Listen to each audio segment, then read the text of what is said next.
Cleveland has issued a special marine warning for open waters from Maumee Bay, Ohio to the Islands, Ohio, until 4 p.m. Eastern Daylight Time. At 3:31 p.m. Eastern Daylight Time, a severe thunderstorm was located 13 nautical miles northwest of Put-in Bay, moving northeast at 30 knots. Hazard, hail of penny to nickel size. Source, radar. Impact, large hail could result in structural damage. The severe thunderstorm will remain over mainly open waters.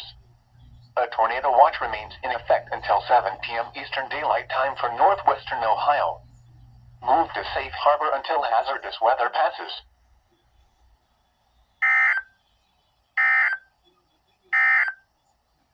A urgent